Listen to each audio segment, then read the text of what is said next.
You are Locked On Warriors POSTCAST, part of Locked On Sports Bay Area, on the Locked On Podcast Network. Your team every day. Yo, what's up, everyone, and welcome back to the Locked On Warriors POSTCAST. I'm Eric Engel, aka Triple E, former producer for the Murph and Mac Morning Show at KMBR. And tonight, the Warriors could not get it done at the Chase Center against Paul George, James Harden, and Norman Powell and the Clippers. Even though no Kawhi Leonard, even though Steph dropped a 40-burger in yet another record-setting performance, and even though Paul George fouled out with 3 minutes to play, and even though Brandin Podziemski had another stellar do-it-all game near triple-double, it still was not enough to send Warriors fans home with a Valentine's Day win as the Warriors fall to the Clippers 130-125. We'll break it all down, but first, I want to thank all of you for watching us on the Locked On Sports Bay Area YouTube channel. Please hit that subscribe button. Also, thanks for listening on the Locked On Warriors podcast feed. Make sure to check out our in-depth coverage on our daily show. Cyrus does a great job. And today, we have to talk about why this team is just having trouble closing close games. Steph setting another NBA three-point record. And, of course, Brandin Podziemski just continuing to do it all, take big steps forward. And the Warriors just failing to close out these close games yet again. This is not the first time that the Warriors have failed to close out a close game this season. We all know this. And this is not the first time that they have failed to close out a game against the Clippers, as they dropped a game earlier this season that they led by 22. And in this one, they led by 15, couldn't get it done yet again. So Warriors, again, built an early lead, push and pace, tempo. This is the same thing that we keep saying. It seems like they've kind of found their calling card on offense this year with their different lineups. And when Steph takes that rest in the first half, it's Kuminga who the offense is running through. And then in the second half, it's somebody else. Usually it's a roll of the dice. And sometimes it's Kuminga, sometimes other guys step up. Today it was Brandin Podziemski, and he also had some nice play in the first quarter, but AirPods, as we're going with Kalena's nickname, sticking, I think, pretty well. At least in my household it is. But so AirPods, 5 for 5 from 3 tonight. Another stellar performance from him. And we'll get into that a little bit later in the show. But why is this team not able to close out these games? Why can't they hold these leads? I know modern day NBA, it's a, the Wild West out there with the way that teams are just scoring and shooting all around the court. And tonight was no different. The Warriors were able to hold the Clippers down pretty much for the entire game up until the fourth quarter from 3. I mean, at halftime, the Clippers were floating around 20% from 3. And in the fourth quarter, they shoot 5 for 8 on threes. And Norman Powell absolutely killed the Warriors tonight with a couple late dagger threes. Seemed like every 3 he hit was given the Clippers momentum swings and also either tying the game or taking the lead. Lots of lead changes in this one back and forth in the fourth quarter after the Warriors really held the lead for the majority of the game. After about the midway point of the first quarter, they were able to hold the lead until about the midway point of the fourth quarter. And from that point on, it was pretty much all Clippers, even without Kawhi Leonard. And, this game was a barometer game, a measuring stick game for the Warriors. Definitely would have been more so if Kawhi was there. But if Kawhi Leonard's on this Clippers team, if he's out there on this court tonight, I don't think this game is as close as it was. And so that's definitely something the Warriors, this is an area, this is something that shows that they're not quite where they need to be at the top of the West. The Clippers are probably the best team in the West, might be the best team in the entire NBA, but the Warriors aren't quite up in that tier yet. And we've talked about how they are championship contenders and they can be in that upper echelon. They can play against these teams like the Clippers and they can beat them. I mean, we saw they were up 15 tonight and had the game in hand. and they let the Clippers go on a 17-2 run there in the fourth quarter, and you can't have that at the end of games against good teams, or you're going to lose. And defensive focus started lacking a little bit, and you saw teams, you saw guys getting a little tired out there, and I think maybe some of that run is kind of catching up with the Warriors. They have had an absolutely grueling last 9 games. Even when they've had games at home, it's just been one night here at home, so it's essentially, I mean, you get to sleep in your own bed, but it feels like you're 9 cities in each game you're playing is in a different city. It's tough. And they'll have another one tonight in Utah against the Jazz just before the All-Star break hits us. So Warriors are going to need to get up for one more. Again, all these games right now are important, especially ones against the Jazz, which are the Jazz trail the Warriors for that final play-in spot in the Western Conference. That is a game that you got to have, especially after tonight, but it's going to be a tough one. Winning a game 2 of a back-to-back, it will be tough. Some other notes from tonight: Brandin Podziemski, just a really great all-around night. We already talked about how he had the 5 for 5 from 3. He finished with 25 points, only second to Steph with a 41-point just outburst again, set some NBA history. More on that in a second. We're talking about pods right now, though. 7 boards, 8 assists. This guy's just doing it all every night. And only 1 turnover. He took a couple charges, now is the league leader in charges solely. No, he doesn't share that anymore with Jalen Brunson. That's now his. And so, I mean, more of what you want to see from him. 32 minutes tonight on 9 of 11 shooting. He did only go 2 for 6 at the free throw line. So that's an area that the Warriors got to improve in general, is their free throw shooting, not just Brandin Podziemski. And getting to the line as a whole, too, was a major issue tonight, as the Clippers were on the free throw line 37 times tonight, and the Warriors only got their 18. So big disparity there, which is nothing new for Dubs fans. This has kind of been the same thing year in and year out. You saw Steph get hammered a couple times in the lane and just has the worst whistle of any superstar athlete to ever play in the NBA, especially in this era where it just seems like everybody gets to the line. I mean, look at this counterpart on the other side, James Harden. For years, we just saw him flopping around in Houston and just shooting free throws the entire time. Just the worst brand of basketball anyone's ever played. I mean, credit to Harden. He looked, pretty good tonight, and he has all year. He's doing it all for the Clippers now. He's playing defense. He looks engaged. He looks like he's actually trying out there in all phases of the game, not just in shooting threes and free throws. So Clippers have a very solid team. You saw Russ Westbrook getting some boards inside, some offensive rebounds, some second chance points, getting to the rim, and Paul George doing his thing, hitting threes. This team is dangerous. This team could be, I know it's the Clippers, but this team's a legit championship contender, and far more so than that other team in LA. And so tonight, Warriors can't get it done. Big opportunity for them to kind of show what they can do against the class of the West, but they weren't able to do it. Wasted a 41-point scoring outburst from Steph, where he had quite a handful of threes. He set another NBA record. Steph, first NBA player with 7 or more threes in 4 consecutive games. So Steph with 9 3-pointers tonight, 9 of 19 shooting, and it looked like he was gonna maybe hit that second gear, that Steph gear, that in late in this game, but he just couldn't quite get some of those threes to fall. Some sloppy turnovers, and one other big thing in this game, the Clippers were really good at scoring at the ends of quarters in this game, and those are big buckets. Those were big momentum swings. In at the end of the half, the Clippers went on a big run to shrink it. The Warriors were up by 15, and they respond with an 8-0 lead and shrink it to 7 going into halftime. Bad sequence in the last 40 or so seconds. Clay misses a 3, give up a quick bucket at the rim on the other end. Clippers end up getting to go 2 for 1. Kuminga misses a mid-range fadeaway shot, which is not what you want to see in that situation.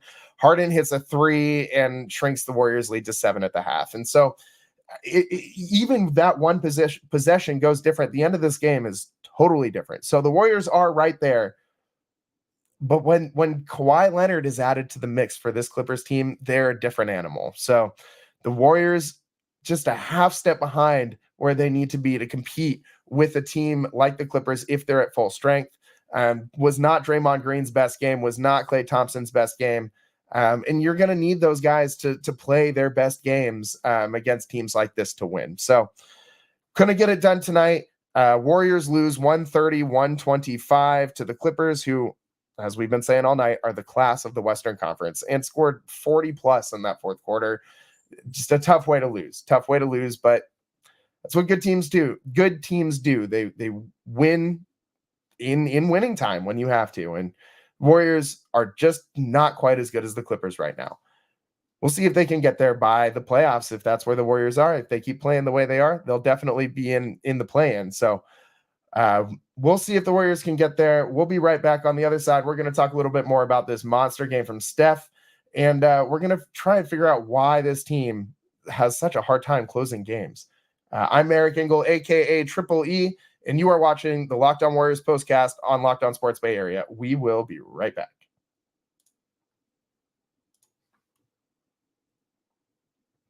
Hungry Root is your partner in healthy living. It's the easiest way to get fresh, high-quality groceries and simple, healthy recipes delivered to your door.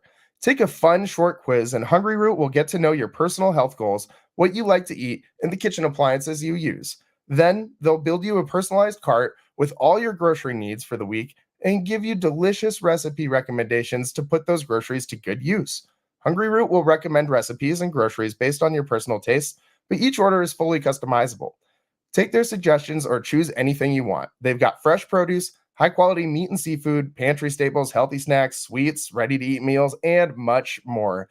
Everything from Hungry Root follows a simple standard. It's got to taste good, be quick to make, and contain whole, trusted ingredients. Save hours planning, shopping, and cooking. Hungry Root delivers food you'll love. I know, I need all the time in the world that I can possibly have added to my life, so I love Hungry Root and all the time it saves me. Right now, Hungry Root is offering Locked On Warriors podcast listeners 40% off your first delivery and free veggies for life. Yeah, free veggies for life. Just go to hungryroot.com/lockedon and get 40% off your first delivery and get your free veggies. That's pretty easy.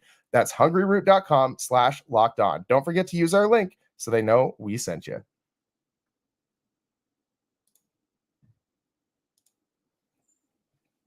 Welcome back to the Locked On Warriors postcast. I am your host, Eric Triple E Engel. You might know me from the Murph and Mac show that once was on KMBR.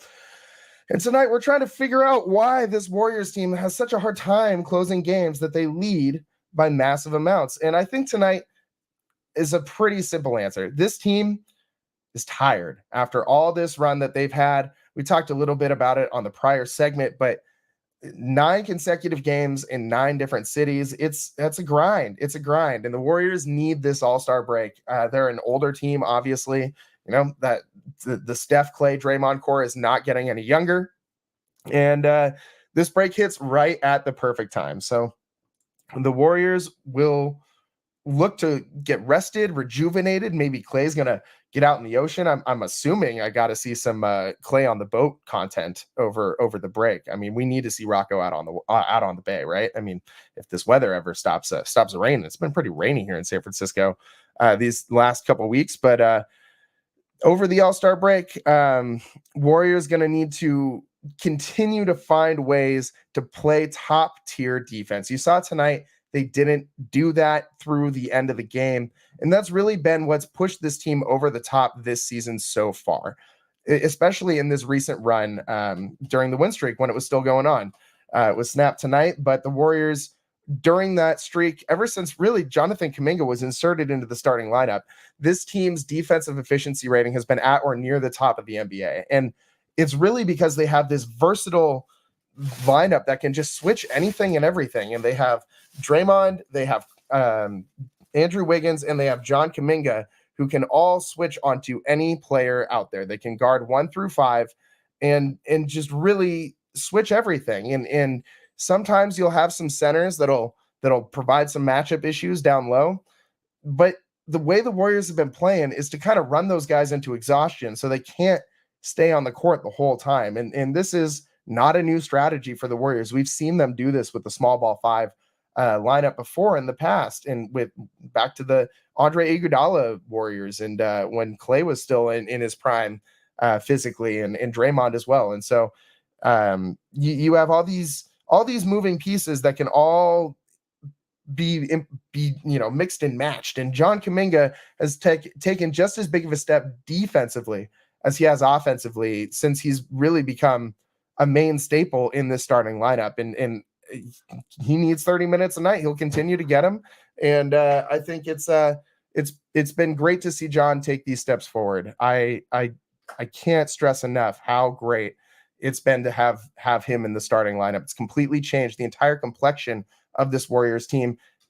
Clearly the defense is much, much, much better with him on the court. So this Warriors team, much like a certain NFL team that we saw win the Super Bowl, sorry, Niners fans, just earlier this week, the Chiefs, led by that defense, kind of turned it around in the second half. Steph Curry is essentially Pat Mahomes. So, I mean, if you're drawing comps, this Warriors team, you've heard this kind of narrative be circulated out there in the national media for, the last day or two, but seems like the Warriors are poised to make a second half run, and just like the Kansas City Chiefs did, and it could take them all the way to the championship, but they are going to have to play to their potential. Draymond Green needs to play at the top of his game. Klay Thompson needs to play at the top of his game, or this team just can't do what it's done in the past. And I mean, if we're making comps and Curry is Pat Mahomes, I'm kind of wondering if Draymond Green is either Isaiah Pacheco or Chris Jones. I think he's probably Chris Jones. I just feel like the way that Draymond Green moves is more similar to Isaiah Pacheco, just running like he's mad. So anyways, got to find humor in that Super Bowl loss, right, guys? So anyways, Warriors, Steph, just another monster night. He's playing like he's always played. It's the other guys who really got to step it up. And so feels like Warriors have kind of found a way to close these games. It just feels like the exhaustion kind of caught up to them tonight, just the grind of the travel, of the way they've been playing with the defensive intensity, and the way they played against Utah in their last outing, just up and down the court, constantly running the altitude.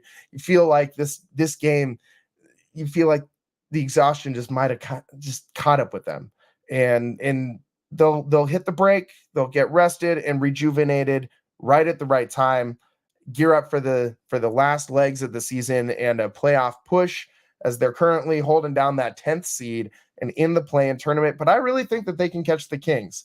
They started tonight 3.5 back. They're now 4.5 as they lost tonight and the Kings won. So got some work to do there, but they are not far back of the middle of the pack. I think the Warriors could realistically come. I mean, tonight they also started 4.5 back from the Pelicans, who the Pelicans are outside of the play-in, and they're 5.5 back now since the Pels won tonight. But that's not unrealistic. One of these teams in the West could slip. They're all pretty good, but they're all playing really well too. So if any of them stumble at all, if they can't keep up the pace, and the Warriors can, they could look to overtake one or two of these teams, not easily, but they could definitely do it.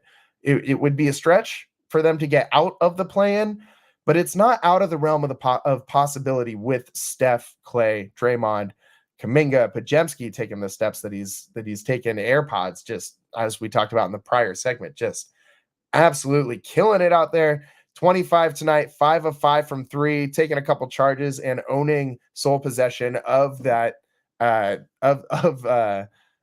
number one spot for charges taken in the NBA this season. So that's all these things, really, really, really good things to see. So Steph, we mentioned it before, first player in NBA history to hit 7 or more threes in 4 consecutive games. And Steph has also had a couple 40-point outings recently, and he's had some near 40-point outings as well. But as far as 40-plus goes, January 27th, he had 46. February 3rd, he had 60. February 8th, he had 42. Tonight, 41. Steph is absolutely rolling back the clock in a way that few athletes can really do. I mean, it's hard to say. I feel like rolling back the clock isn't the right way to phrase it either, because he never stopped. It's not like he had a, when Derrick Rose had that 50-point game for the T-Wolves, it was like, oh, Derrick Rose is rolling back the clock. But that's because we haven't seen Derrick Rose score 50 in a long time. Steph has never stopped scoring 40 plus points. He's never done it. I mean, another game with 8+ threes. He's got like 89 games now with 8 or more threes, and the next closest is Damian Lillard with 29 in NBA history. It's just incredible. Steph Curry, whatever 3-point record there is to own, I feel like this guy owns it. And it always shocks me when a record like this pops up, and it's like, oh, I can't believe Steph hasn't done this before. And just stop to think for a second how absolutely ludicrous of a thought it is to even just think, I can't believe this guy hasn't had 4 games of 7 or more threes in a row. Like that thought, like, to think that is an absurd thought, to think that is not an absurd thought, to think it's completely within the realm of possibility that this guy should have done that in his career based on his skill set and all the other things he's accomplished.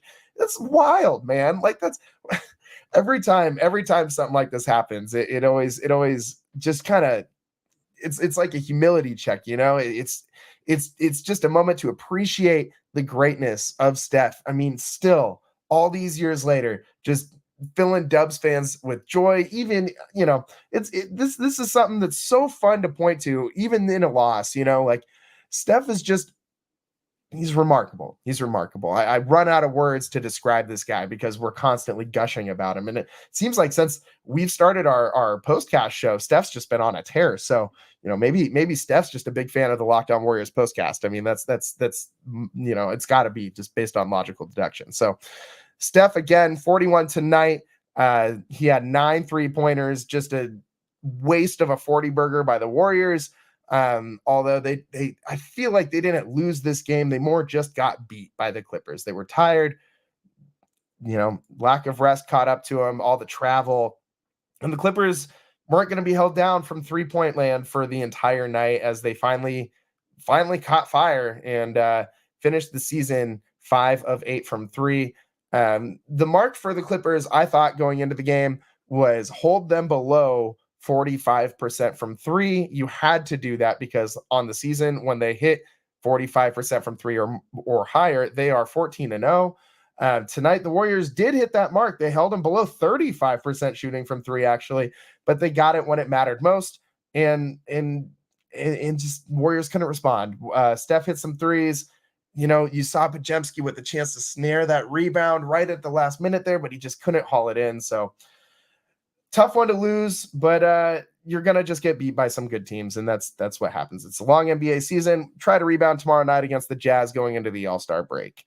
We'll be right back on Locked On Warriors Postcast. I am your host, Eric Engel, and on the other side, we got to get into what we need to see from the Warriors tomorrow night in Utah to close out this first pre-All-Star break half, should we say, of the NBA season. We'll be right back. I'm Eric Engel. Thanks for joining us. Passion, drive, and patience. What brings home the winning trophy is also what keeps your ride or die alive.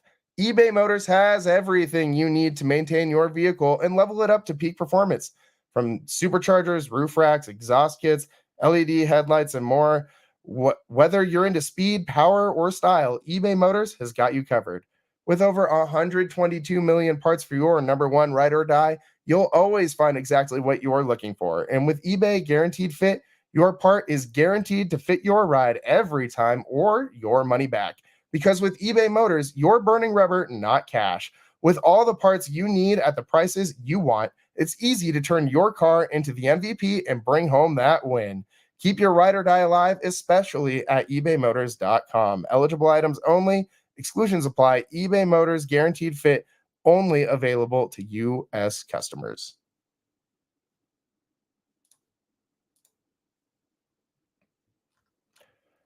Welcome back to the Locked On Warriors Postcast. I am your host, Eric Engel, a.k.a. Triple E from the Murph and Max show on KMBR, which is no more, but once was a pretty fun show.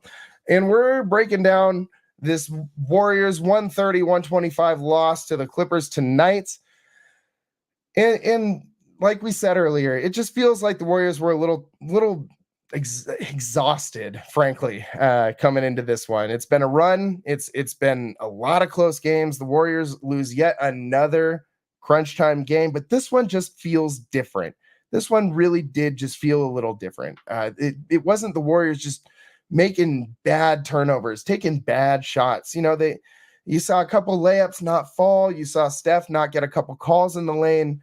Clippers make a couple threes at the ends of quarters, and just switches these little things, switch the momentum throughout the game, and you just got beat. Some nights you're just gonna get beat, or as one Brian Murphy would say, sometimes you're just gonna get boned. And so, not the worst way to lose. It's something they can recover from, look to get better tomorrow night. But I do have some concerns going into tomorrow night's game, because if the exhaustion's catching up to them now, and they got to go to Utah tonight and play the back end of a back-to-back in that elevation, when they're already feeling like their legs weren't really under them tonight, that could be tough. So Utah is a big team, got a lot of big bodies there inside that are going to clog up the lane. And tonight you just didn't see Kuminga attacking like you usually do. He wasn't getting to the rim with authority. I didn't really see very many big Kuminga dunks. He had an opportunity for a lob with Draymond that was just the timing was just slightly off. He jumped a little bit too early, and he was just a little bit out of sorts tonight. Kuminga didn't have a bad game by any means. I mean, he had 13 points. You would have liked to see the shooting efficiency be a little better, only 6 of 13, but only one for one from the free throw line. And when Jonathan Kuminga isn't getting to the line, the Warriors aren't getting to the line. And that's something that was a really big deal in tonight's game. As we highlighted earlier, the Clippers 37 free throws, the Warriors 18. If Kuminga doesn't get to the line the way, like, no one else is driving the lane like Kuminga does. Wiggins sometimes does, but Kuminga is the one who this offense runs through him at various points in the game. Even when Steph's on the court, when he needs a break, when he's tired from running all over the court and setting all those back picks and shimmying all over the place, he needs another guy to take the torch for a little bit. And that guy's been John Kuminga in recent games, ever since he got inserted into this starting lineup. And when he's done that, you've seen him really getting to the line whenever he wants, getting to the rim whenever he wants. And even though he's had some, left something to be desired at the free throw line at various points this season, he needs to get there, needs to put the pressure on the other team to be honest with defending that paint and not just camping out, preventing the Warriors 3-point shooters from making those shots. And obviously Zubac down low, big defender, just massive body in the paint. You saw him come down with an elbow on Draymond's chin earlier. I'm shocked Draymond Green came in the game back as fast as he did. I mean, that was crazy. If I take an elbow to the chin from Zubac, I'm out for like indefinitely, like multiple weeks. Put me on IR. I am out for the foreseeable future. So credit Draymond for getting back in. Dude is tough as nails, but we already know this, but just more testament to that. That was crazy. So John Kuminga, to get back to the point I was making, John Kuminga needs to get to the line more for this Warriors team to balance out that free throw disparity. And as we've been saying, the hallmark of this game for the Warriors seemed to be tired legs. And it just seemed like he might have had some tired legs tonight. He wasn't getting to the rim the way he normally does, wasn't taking guys off the bounce in the post the way he normally does. A lot of fadeaway jumpers, which he's been hitting in fairness, but it's a different ball game when Kuminga's really getting to the rim with authority. And the Warriors will need that tomorrow in Utah if they're going to want to get that win and maintain this lead over the Jazz that they have for that 10th and final play-in spot going into the All-Star break. But we'll wrap all of that up tomorrow for you after Warriors Jazz. 6 p.m. start in Utah. But that does it for us today. It's all the time we got. I am your host, Eric Triple E Engel. Thanks for joining us here on the Locked On Warriors Postcast. However you're listening on YouTube, on one of our multiple streaming platforms, on the Locked On Warriors podcast page. Thank you so much, however you're listening. It's been fun. We'll catch you tomorrow after Utah. I'm Eric Engel. Peace.